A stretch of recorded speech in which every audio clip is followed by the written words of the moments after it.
Welcome to Garden Valley Church Podcasts. We are so looking forward to having you join us today.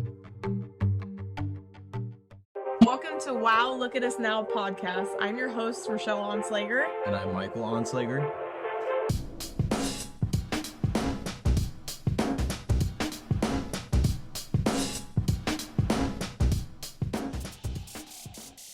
What's up, guys?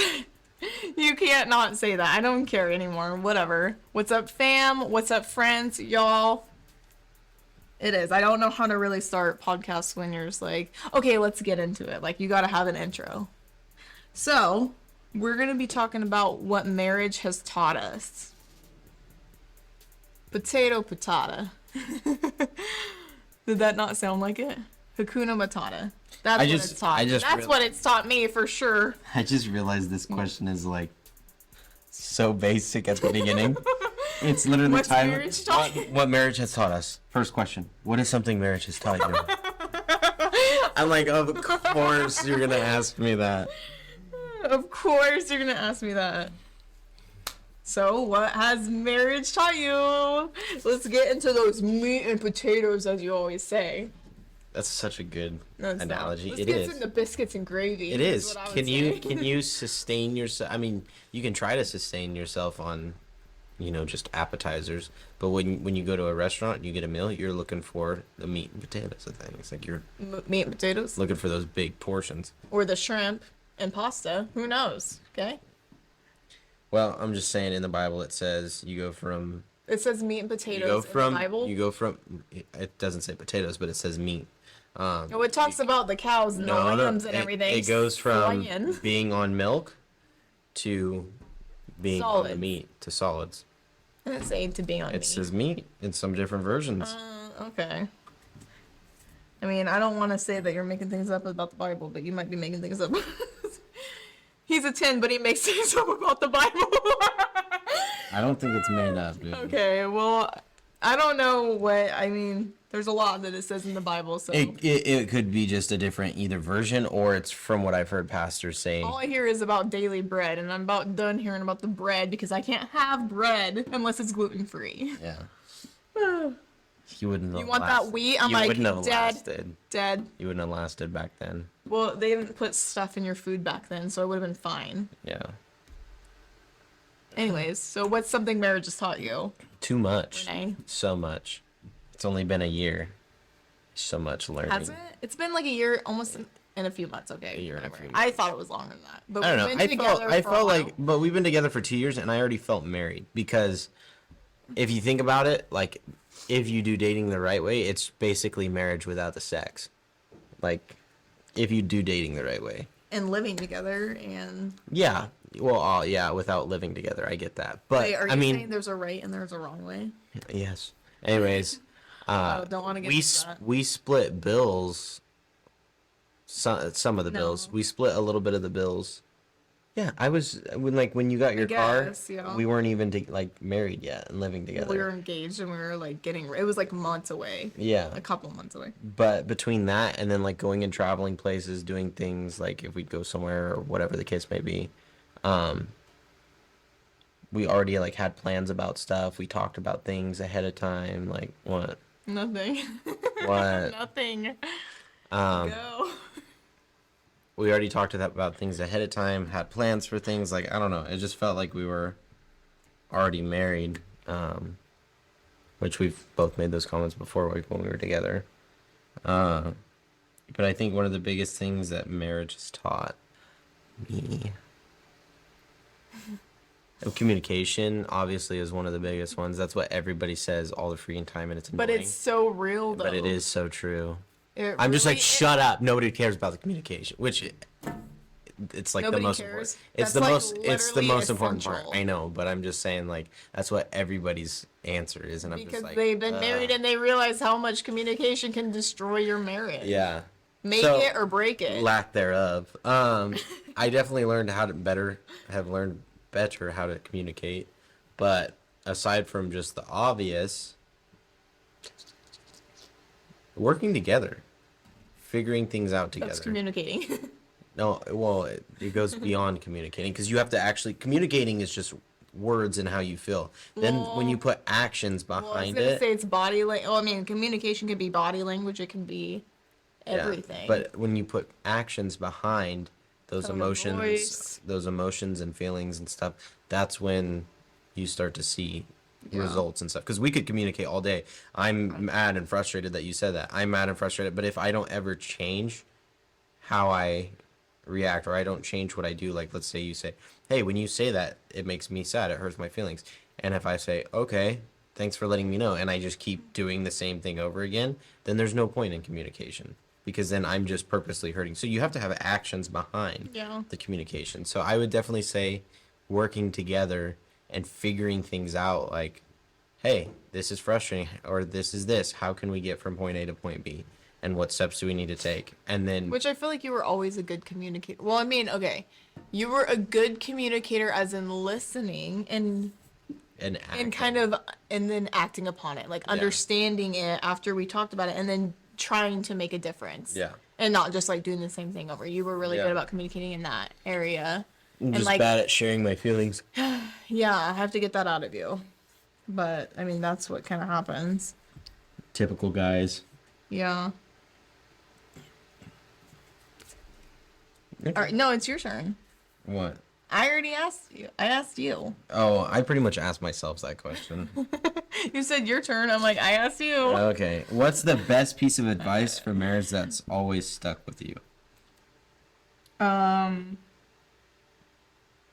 you have to choose someone or choose to love them every day. Like it's a choice that your feelings aren't always feeling like you love them. I mean, I feel like I have obviously, since it's such a healthier relationship, it's way easier to love you. So it doesn't make it that hard. But there are days where, you get frustrated, or it's just like the daily, like it's been a long day at work or whatever it is. Yeah. But knowing that it's a choice. So whenever I feel like that I'm like frustrated or whatever, not that I don't love you, but just like having like maybe ill feelings towards you in like a moment or something, and being like, no, like it's a choice. Like I can soak in this for a second, figure it out, process it, but I am choosing to stay committed, and that it's just a daily commitment to put effort in. Like it's something that you literally have to put effort in, and the advice stuck with me, and then as I was going on with marriage, I realized how important it really is, that this commitment is not just a commitment between us two, but with God. Yeah. Like I learned that actually kind of in my last marriage, and I didn't want another divorce because felt like I was letting God down, even though yes, there was abuse, and yes, there was things that were not okay. I was like making excuses, staying because I don't want to get divorced again, because I thought I was letting God down. So I felt like that I had to keep going. Well, to a point. Like, I mean, I had a relationship with God and it grew so much over that time, but knowing that I had to commit well and leaving with a clear conscience, that's literally what helped me, and being like, no, I truly did every single thing that I could have done. I fought, I did all the stuff that I did, no matter what was getting handed to me, no matter what was going on, that I still chose that. And then like same with this, and it's so much easier to have a healthy relationship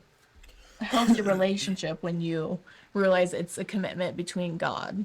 Yeah. I would say,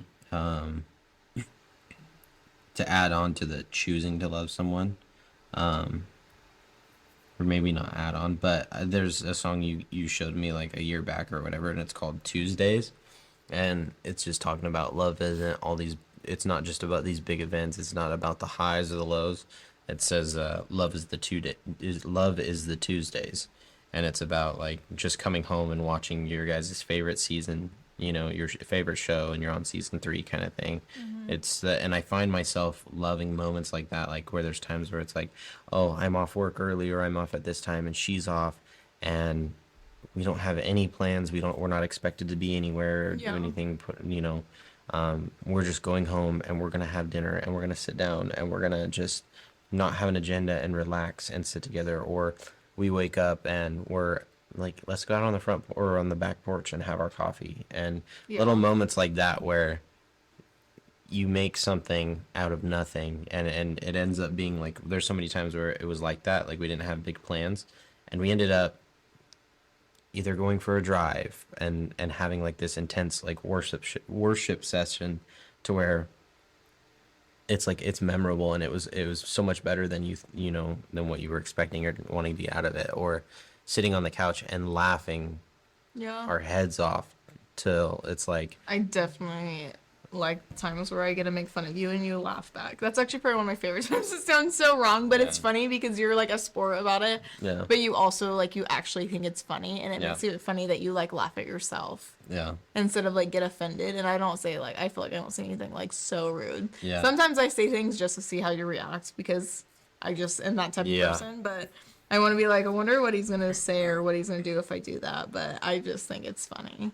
but I would definitely say that's holding on to moments like that, and I hold on to times like that where it's like I love it. Like the other day, Braxton and I were sitting on the floor building a Lego car, and we were all talking and laughing, and he was actually invested, you know, in it as well. And it's just like little things like that where It's quality time. that quality time is, and it's not forced. I don't like when you have to like force quality time. I'm not that kind of person, because then it won't be quality. Yeah. But when Me either. it just happens to be that way, and it just So happens to unfold. effortlessly. Yeah. I would say that Is that what someone's advice or what advice you've heard?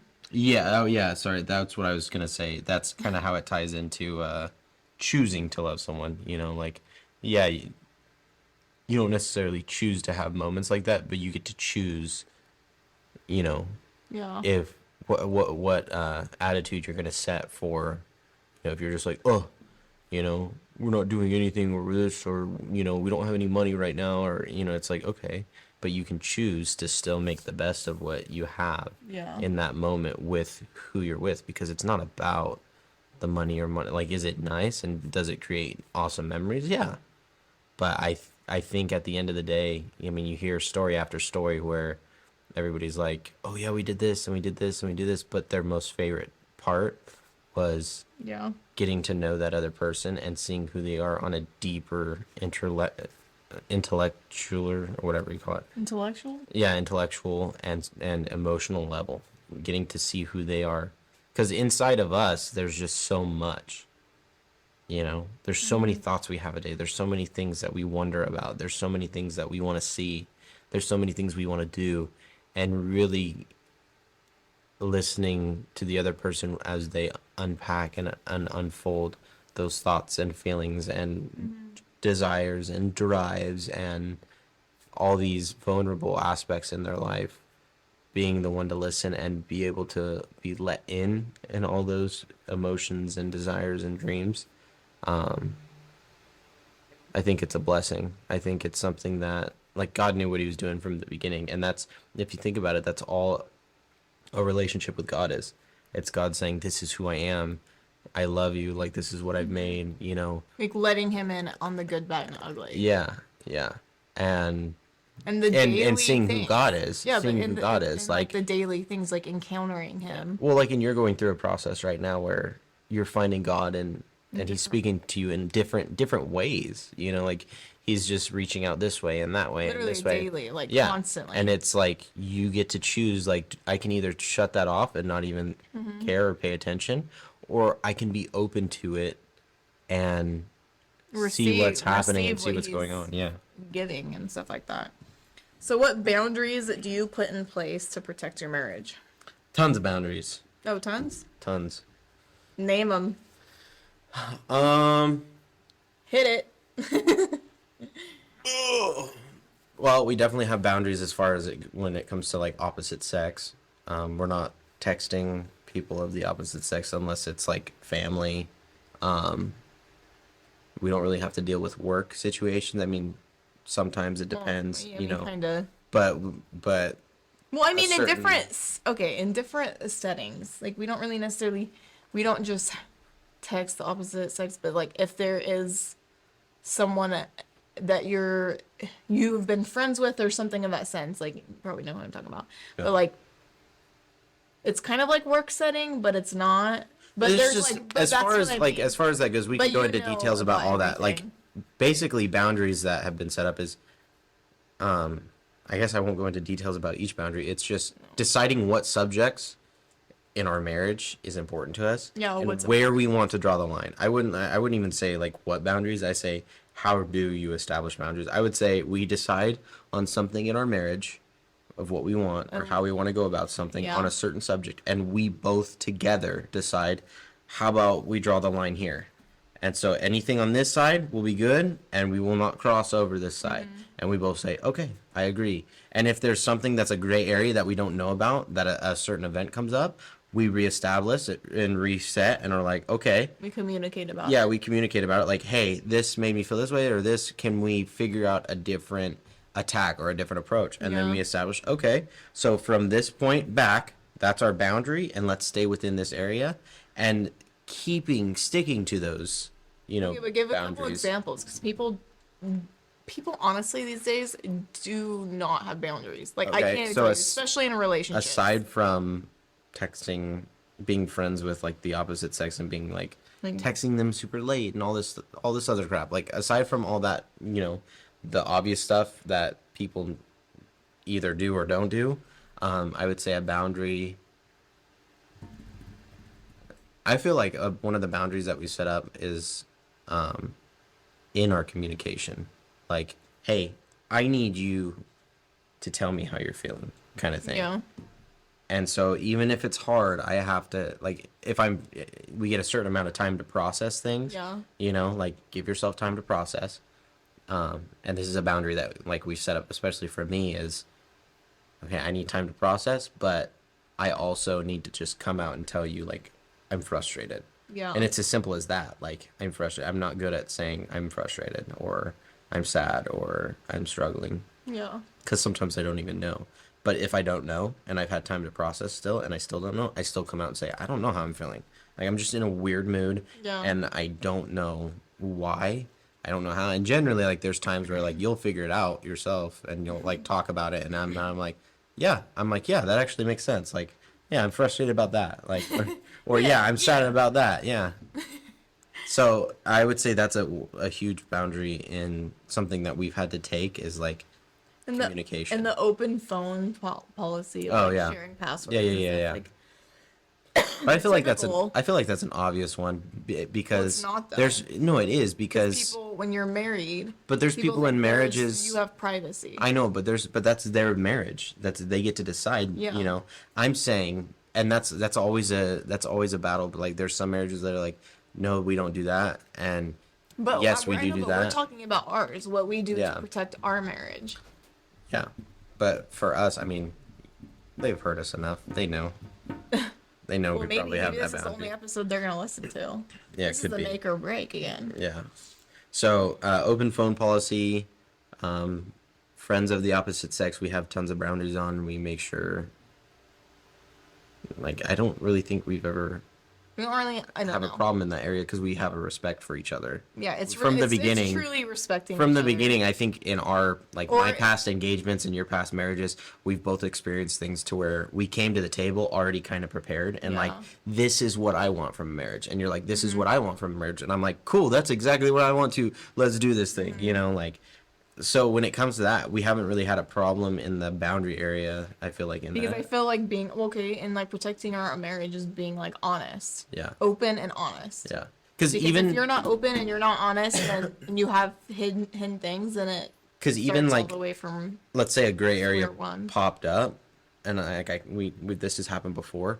A gray area popped up, but it was nothing like that was like, oh my gosh, you crossed the line. It was like, oh, we haven't talked about this yet. Yeah. So how are you feeling? Like, there wasn't Yeah. betrayal, there wasn't anything bad going on, there wasn't maliciousness Yeah. happening. It was just like, oh, It wasn't talked we're new to marriage, like, together between us. That wasn't talked about yet. Mm-hmm. How do we want to go about this? Okay, cool. Yeah, and when things come up, not addressing it until like Yeah. you're And like, there's- maybe not angry or whatever it is. Yeah. Like addressing a situation when you're calmed down and thought about it for a little bit and not like, And I mean, there's- don't sit there and stew on it, but you definitely like want to communicate about it at an appropriate time, not in front of like, There's certain boundaries too that, I mean, I don't think we've talked about. It's just common sense. Like I have your sister's number in my phone, two of your sisters, but they were all like my mom's growing up. But Amherst, because we're both in the police force and stuff, she's texted me back and forth about police stuff or hire times and interviews and stuff like that. The other day she texted me, and by the time I got the text, it was already past 8 o'clock.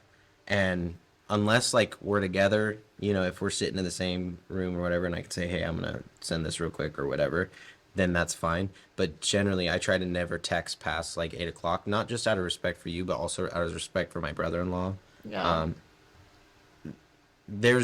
don't think ever like a worry in that area, but nothing it's just good happens after 10 o'clock. But it's just one of those things where it's like, It's just I don't want there to even be a question about it. You know what I mean? Like, I don't want there to ever be anything, especially because we're family. I don't want there to ever be anything questionable. I don't want there to ever be a problem kind of thing. So it's like, unless it's like an emergency or like, let's say if we were working the same shift kind of thing, But there's it also, would be different. But there's also trust on your part and her part, so there's not really a question. It would be different. Yeah, Which- but it's just one of those things where it's like, I choose to set the bar here because I want to make sure that there's nothing out, you know. Like, Yeah, or because causing a problem. I would not want to like start a problem. I mean, problems happen and problems come and go and stuff, but like to even like deal with something that's nothing and like let's diffuse some problems that are like a common thing. Let's come to a common ground and deal with it. Yeah, because a lot of like when it comes to nighttime stuff, like it's just not a good idea. So I set a reminder on my phone because she texted me like, "Hey, it's your first shift. This is so awesome. Hope it goes well," kind of thing. And then I set a reminder like text Amherst at like 6 o'clock in the morning time or whatever before, you know, I didn't want to be That's a jerk. early. Yeah, but I'm gonna be asleep by 7:30, 8 o'clock. So I was just like, text her back. That way you don't like I'm not a jerk or whatever. But because it was like already past 8:30, 9 o'clock, and I was like, no, I'll just ignore it for now and then just hit it in the morning kind of thing. So just like certain things like that, where like it's kind of a common sense thing, in a way. But at the same time, like I choose. Not everyone got common sense though, so. But I choose to set that boundary because that's important. it's important.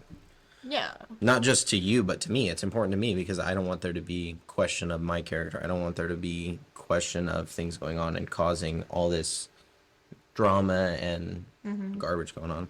Yeah. What have you gotten out of marriage that you didn't expect to learn? Well, okay. I mean, the answer is great. That I didn't expect to learn. Well, other than you saying, like, the daily small things is what, like, matters. It's, like, what I would probably say.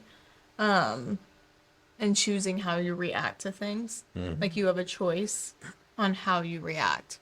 I mean, there's times where, it's not gonna, you're not gonna be perfect and 100%, and there's gonna be, like, things.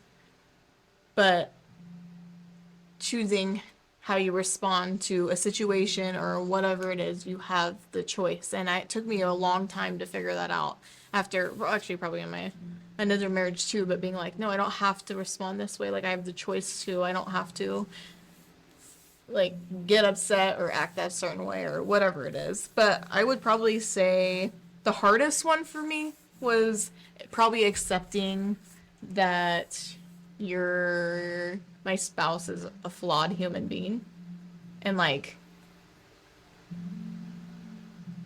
that it doesn't expect him to be perfect. You can't expect him to be perfect, and that you can't control what the other person does. Something that it doesn't matter. You obviously have to put effort in, and like this is why I say like leaving, like not leaving, but like having a clear conscience of your own self. Like, you can't put your happiness in someone else as well. Like, kind of similar to what we've talked about before, but being like so rooted in God and happy with yourself before coming together. But to accept your flaws, or I wouldn't even say necessarily flaws. Maybe there's just stuff that I just don't like. There's, Oh, yeah. there's about someone that It's not even a flaw, but there's just things about that you're like, You're I just wouldn't not- do that, or I don't like that. yeah, that's something that I'm Like- not interested in, whatever it is. But you but have being to- like, okay, like That's them. it's not something that's it's not it's Yeah. them and that's who they are. Like, it could even and it's be... okay. It's not something that's like gonna be toxic or nothing. It's not gonna hurt our marriage until it does. But Yeah. It's like- like, like it's it- like if I like to play basketball, but you hate basketball. It's like, Yeah. okay, then I just won't play basketball with you, and I'll do that as something that's on my own time. It's like hunting. Yeah. Women generally don't want to go hunting all the not time. in Douglas County. Yeah. No, I'm saying they generally don't want to go hunting all the time like the men do, which I don't really hunt. But it's one of those things where used it's like to. they just decide to do things separately kind of thing, you know? And if that works for them, you have to talk and communicate. And it's like the same thing as a boundary line. Okay, like this is my activity that I like. Where are we going to draw boundaries? You know, obviously I'm not going to go on Christmas time and skip out on family Yeah, time. but it's good to have separate things though, like to do. It definitely is. If it's like overtaking your time or overruling it, I think that's when it's a problem. But it's okay for you guys to have separate things, or there's things that you don't like about them. Like there's gonna be things that you definitely don't like about your spouse. There's gonna be little things that bother you every day, and you're like, okay, Lord, help me get through today. Yeah. Because I kind of want to smack his face off. But I don't know. I probably just say like accepting that, like the differences. Yeah. Which also can complement you guys, each other, like having differences. And learning to be okay with it, because like the whole... Yeah. Like, Learning okay. I'm so Like, so- frustrated that I don't even like you right now, but it's like, that's literally Can I give who you an they example? are. Can I give you an example? Go ahead. You already know what I'm going to I say, probably. So, mine would probably be when it's video games. And I know that, but... It's video games on my phone. Well, yeah, it's video games on your phone and whatever, and you just like randomly play and stuff, and it's not that, but it took it harder, and I think it's because there's something else in me, Yeah. because I've known like older guys that are super lazy Yeah. and just play video games or something. And it's not that big of a deal, but it seems like sometimes, and it's really not. It's a stereotype. Yeah, it's a though. stereotype of being like, you don't work and you're 50 years old Yeah. and you're sitting on your couch and all you're doing is playing video games, when that's literally not meaningful Yeah. or whatever it is. So I think that was hard because that's where it like stemmed from, because I've seen it ruin people's Yeah. marriages and lives because of something so dumb. I mean, yeah, it's a hobby, it's an idol, it could be whatever, yeah. So I think I had to like accept that. And I had to like talk myself out of it and be like, you know what? Okay, he doesn't have social media, and I prefer him to play video games. If that's like the worst he's gonna do is play video games, then I can get over that, Yeah. because I'd rather not deal with another like added problem of this and this and this. So I mean, if that's the worst thing he does, To I will clarify, accept it. clarify too, it's not like playing video games on a console on a TV. It's literally like a game on Well, my no, phone. kind of too. Braxton likes to play the Yeah, but Xbox. like I never play with him. Like we've Well, I played know, once. but I was just saying. And that's a between me and him kind of thing. That's not like a Well, my own yeah. time kind of thing. But your own time, you get on your phone, Yeah. and that's when I'm like, But okay. we've chose to it is set. what it I've is. chose to set boundaries in that time too. Like if we're choosing to have family time, okay. Like we've talked about this. Like I'm not gonna be playing games on my phone, and you're not gonna be playing social media, Yeah. like doing stuff on your phone while we're trying to sit together and Or have family watching, time. YouTube crime videos or whatever. Yeah. So and then like I generally when I'm gonna play a game on my phone, it's when like you're getting ready and you're doing this or doing that, or you're just doing something on your own time kind of Yeah. thing, or reading, and I've already done my reading or whatever the case may be. It's Yeah. like a lot of the times I end up playing, it's like just waiting for you to get ready for church, or because I've already showered and done my thing, now it's your turn kind of thing. Like that's generally. Wait, why are you trying to justify yourself? Why are you trying to make excuses? I'm not trying to just. I just said I'm saying I it's accept it. I'm saying that's like a boundary. Like okay, it's cool to do it here, here, and here, and it's my time kind of Yeah. thing. Like we're not doing something as a family. Like Yeah. that's a boundary. This is okay to do this because like we were saying, like you're gonna have certain hobbies or want to do certain things, and it's okay until it's not okay. Yeah. So It's okay until it's not okay. Yeah, okay it's a till boundary for sure. Not okay. But yeah, just I think okay. I knew you weren't perfect because of especially of what I've been through, and I've seen like double lives, double sides, whatever it is. But like you were so good that it was like so scary in the beginning. So I was not expecting you to be perfect, but like if you did like the first time you started doing like maybe you did something like small and insignificant, but it was like wrong kind of in my eyes. it like literally was like a shock to me, and I was like, oh, I knew it was gonna I mean, it wasn't like a shock, but it kind of was, because it was just, you know, it's the first time I, like, you were giving me attitude and stuff, and I was just like, I took it and took it and took it, and then finally I'm like, no, like, I kind of gave attitude back, and you're like, it was just like your tone of you and voice. yeah, you and like, Braxton both were kind of like turned your head and like looked at each other, because it was just like, that's when Braxton literally didn't say anything, and I was like, what the heck? And I like didn't even know what to do. I was like, I can't believe I just heard Michael's tone of voice like that. I didn't say anything, but then no, Braxton but you guys sat kind of there, paused and like looked at each other. and then Braxton was like, Michael, you okay? It Yeah. was the funniest thing ever, because then it broke it, because I took like my offense away, I guess, right then, because it was so funny, because I'm like, that's how you know, because your kid even says, Michael, are you okay? Because I've never heard you be like that before. Yeah. And it was like over a year into it, probably. Yeah. It was about a year, probably.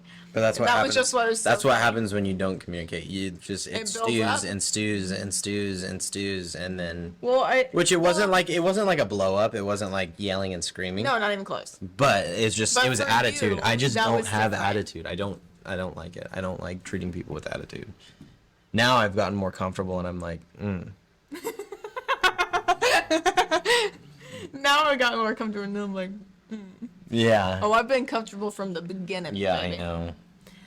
Well, you get what you see. You get what you see. Yeah. You get- get. I was gonna say you see what you you get. see what you get. You get what you see. It's so good. I'm gonna use that now. You see what you get what you see. That's exactly me. Okay, that was a good little mic drop, but yeah, I almost forgot the entire importance of this podcast, because I was like, wait, what are we talking about? I feel like I run together. Oh, I wanted to tag on to that piece of advice. Some of the best piece of advice. Or rewind. Yeah. 9 times out of 10, it's never what you think. Yeah. Yeah. It's exactly And what it is. it's never what you think, and It's not they don't. always They, what you it's think. not always what you think, and it almost never means how it comes across. Yeah. So like I've had to. Tone of voice. It's tone tone of of- voice is a huge Yeah. part Well, of it. tone of Body voice. language. Tone of voice, but it's also like circumstances. Like there's times where like you or Braxton will do stuff, and I'm like, they're literally doing this on purpose. Like they're being so rude, like, or whatever the case may be. And so like I'll go to talk to you about it, and you're like, I didn't mean it like that at all. Or like vice versa. You're like, hey, this and this is making me feel like you don't care, or this and this is making me feel like, and I'm like, whoa, whoa, whoa. I'm like, I am sorry. I'm like, but I had zero intentions of it coming across like that. Yeah. And a lot of the times, And then saying, what can I do to... yeah, a lot of the times Changes. it's like that. It's somebody does something, you take it this way, Yeah. perception, Yeah. you take it this way, you talk about it, and 9 times out of 10, that person's like, oh no, that was never how it was meant to come across. Yeah. And I feel like if you can slow down in the moment and just be like, hey, what did you mean by that? Like, what are you needing from me? What are you saying? What are you, Nah, I want to getting throw at? down. Throw down all the way. Yeah. I don't want to throw down. I just want to stuff it and then throw down. till I'm like, I'm done. You're done with what? I'm just in that moment. I'm done. I know. I was just joking. I knew you wouldn't say that, because you ain't ever leaving me. I'm too good to be true. Okay, too far? I'm too dependent. Okay, yeah, that's true. Okay, love you long time. Do you want to pray? Do you want to pray for... People's Wait. marriages? Yeah, I guess. Or, I mean, what? You can pray for people to have answers, to be on a podcast to say what marriages taught them. No, I've got a good For one. them... I've got a good one. I got it. Okay. For them to lower themselves? Oh, wow. We're gonna have a talk after this. Well, no, we can't be serious. Get it together, Mike. Get it Okay, together. okay. We're about to pray. Please bow your head and close your eyes. Close your head, bow your eyes. Stop! We're never gonna get on with this. Okay, it's fine. We have 6 minutes on the timer. We're good. No, we don't. This is authentic. Don't tell them that. This is not scripted. This is nothing. Okay, anyways. We're on our own time. We're on God's time. Okay. Dear Heavenly Father, we just thank you for the gift of marriage, and we thank you that you created it to design with relationship, Lord, the way we have relationship with you. And we just ask that you help anybody that's struggling with boundaries in marriage, Lord. We ask that you just give advice and sound wisdom to people in their marriages about building boundaries and figuring out where those boundaries begin and end. And we ask that you just help people see in their marriage that it's not always as it seems, Lord, and that person, their spouse, doesn't actually mean it like that. Help communication grow and build in those areas of their marriage, and anywhere that there's hurt or damage, Lord, just come in and take it away, Lord, and show them the next step in their process of their marriage, Lord. In Jesus' name, amen. Amen. Thank you so much for joining us today. If you're interested in checking out more of our podcasts as they come available, please download our app in your device's app store or check us out on your podcast platform at Garden Valley Church. We look forward to seeing you next time.